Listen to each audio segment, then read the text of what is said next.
yëgal sénégalais yi li nga xam ne président Diomaye Faye dogal na ko ci ginnaaw bi nga xamee ne premier ministre Ousmane Sonko pare na liggéey bi mu doon def pour que njëg yi wàññeeku, pour que ñu fexe ba góorgóorlu yi ak population sénégalaise bi ni ñuy dundee ñu yëg ne njëg yi woyof na. mbir mi nag il faut ñu xam lenn mooy ne du Sénégal rek àdduna bépp la yëf yi dal depuis 2020 Covid bi ak 2022 guerre Russie Ukraine njëg yëpp a yokku, rawatina pétrole, rawatina li nga xam ne dañ koy lekk. li tax mu metti Sénégal mooy ne li ñuy lekk presque lu ci bëri bitim réew lañ koy jële. bu nu ko xayma 2017 li ñu jële bitim réew ci li ñuy lekk juróom-benni téeméer ak juróom-ñett fukki milliards la woon 2017 ci juróomi at yegg nañ ci junni ak téeméeri milliards muy ceeb muy blé muy suukar. ci loolu le gouvernement bi ne dana jël ay mesures pour que peuple bi li mu daj li mu xeex ba gouvernement bi toog ñu delloo leen njukkeel ci wàllu leen fexe ba wàññil leen njëg yi. gaa nag bi nu ñëwee li ñu fekk ci kees yi day mbir yoo xam ne ni buñ ko xooloon rek duñ wàññi dara waaye nag sacrifice bi sénégalais yi di def gouvernement bi dafa ne dana ci indi loxoom. ñi ngi sant ñun ko seqaloon ñëpp muy opérateurs yi, commerçants yi, importateurs yi, sociétés yi. waxtaan wu gudd la woon ndax bëgguñu woon forcer kenn dara waaye itam bëgguñu kenn di teg loo xam ne ni population bi mérité wu ko. bi ñu waxtaanee ak ñoom ba pare ñoom ñëpp dem nañ ci sax ba yokk ci ceeb bi waxtaan ak ambassadeur ak bu Inde bi nekk fii wax suñu ambassadeur ba nekk New Delhi mu waxtaan ak autorité indienne yi pour que aussi mbiru ceeb yi ñu xool ko. bi nu waxtaanee ba pare lii moo génn ci ay dogal ci li jëm ci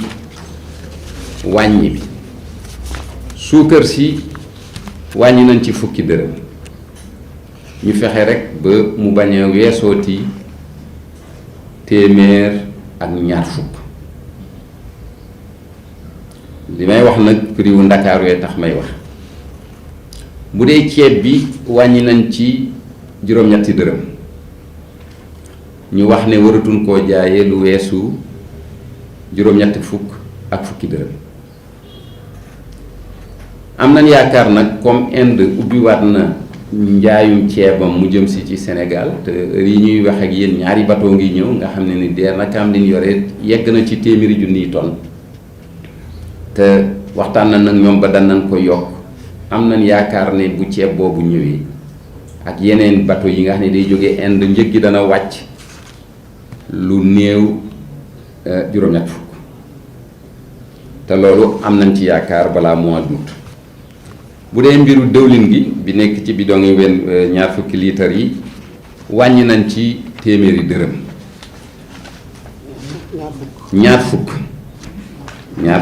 ñaari fukk. bu dee mburu mi wàññi nañ ci ñetti dërëm waaye wàññi bi mooy li ñuy du commencé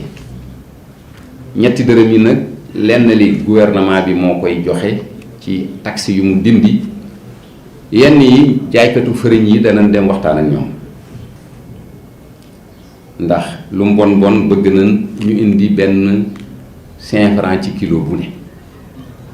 waxtaan wi tënkoon nañ ko presque waaye loolu lañu bëgg mooy ñoom ñu indi tam seen wàll ci yëf yi.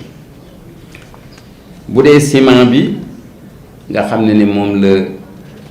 nit ñi di jëfandikoo bu ñuy tabax amoon na taxe bu ñu tegoon ci tonne bu ne mu doon ñeenti téeméer 2000 francs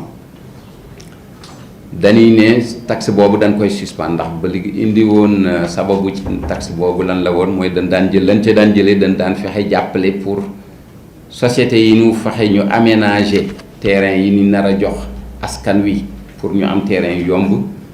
loolu lañ ko jëmale woon waaye comme programme boobu demagul ni ñu ko bëggee taxe boobu dañ koy suspendre jëmale ko léegi ci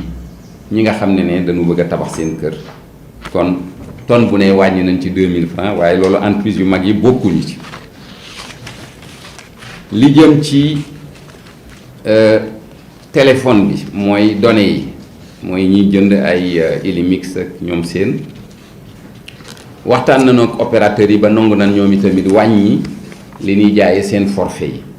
déjà gis ngeen ko ci Sonatel ñeneen ñi itam ñi ngi ci engrais bi baykat yi gis nañ ko ren yàggagun fi ñaari weer la taseeg wàccaayu nawet bi déjà fexe na ba sac bu ne saagu engrais wala bidon litre engrais bu ne wàññi nañ ci ñetti téeméer ba ñaari téeméer loolu nag li ko indi mooy ne danoo leeral lëf yi rek du ne jox ko ku ma neex danoo fexe ñépp ñëw wax li ñuy jaayee ñu seet ka ca gën a yomb njëg te loolu dana continuer te loolu day wane ne yeneen njëg itam mën nañ ci yegg ci loolu aliment de bétail bi mooy li jur gi soxla wàññi nañ ko surtout ci tabaski gi ñu jublu lu jëm ci logement mooy kër yi gouvernement bi décidé na ne kër yanu terrain yanu nangu woon tam nekkoon nguur kat muy parcelles yu bari dana dem ba ne egg na 70 000 parcelles yu ay nit jëloon gouvernement bi nee na da koy delloowaat ci askan wi delloowaat ko ci askan wi jox ko promoteurs yi ñu ñëw tabax ci ndax gis nañ ne location sonal na lool nit ñi lii nag mooy njëlbeenu décision yi jeexul ndax ñaari mbir am na ci solo mooy la ca njëkkee mooy fexe ba lii ñu décidé ñu mën ko respecter ci loolu gouvernement bi nee na contrôle économique dana gën a nekk ci terrain bi waaye nag danoo bëggoon askan wi population yi xale yi nekk ci quartier yi association yi ñu jàppale ci nguur gi ci fexe njëg yi ñu xam ne dañ koy joxe leeral ko njëg yooyu mu nekk yi nga xam ne moom la ñuy appliquer ndax nee nañu ne bari na bu jëlee risque kaawu suukar bi prix ban waxoon ne la war a nekk prix boobu kenn appliqué wu ko dañ ne woon téeméer ak fanweer bu dee Ndakaaru waaye appliqué wuñ ko ñuy woo foofu ndaw yi ñu ñëw jàpp ci pour que prix yooyu ñu respecté ko li ci tegu tam mooy li ñuy wax magasin témoin mooy fexe ba xale yu góor yi xale yu jigéen yi nga xam ne sawar nañ ci gouvernement bi dana jàppale ba communes yi gox-goxaan yi ñu def fa ay magasin témoin yoo xam ne danañ ànd ak banques yi jox leen ñu jënd produit yi nga xam ne mooy produit essentiels yi ñoom ñu koy jaayee leen ko war a jaayee leeral yëf yi ba nga xam ne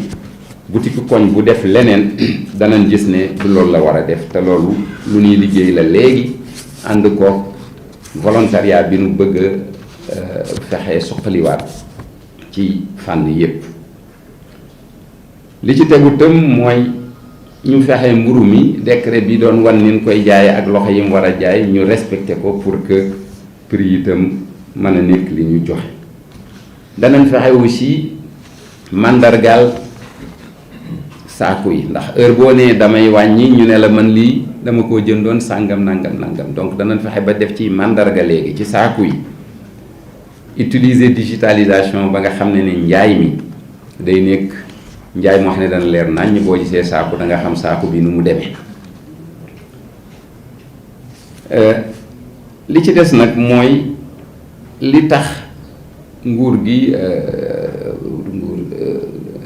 régime bu bees bi ñëw nekk fi mooy ne Sénégal yi dañ leen a laaj ñu changer mbir yi doxalin wi te doxalin wi la ca njëkk mooy fexe moom suñu bopp ci lépp loo xam ne dañ koy lekk wolof nee na ko ëmb sa sànqal ëmb sa sutura ñu fexe ba dëgg-dëgg waaye Sénégal li ñuy lekk tan man ko bay fii ñu bay ko fi loolu mooy vision mooy gis-gis bi nga xam ne président Diomaye ak premier ministre moom lan am ne seen liggéey bi nar a liggéey te premier ministre dana ci dellu si di déclaration de politique générale bi bay dunde te loolu ministre de l'agriculture dana ci dellu si suñu yéene mooy fexe ba bu ñuy comparer ñu gis ne Sénégal réewu Afrique yi ñoo ci gën a tuutile ay njëg te loolu mën na ne ndax jàpp nañ ne njëg gi boo ko doon def ay pàcc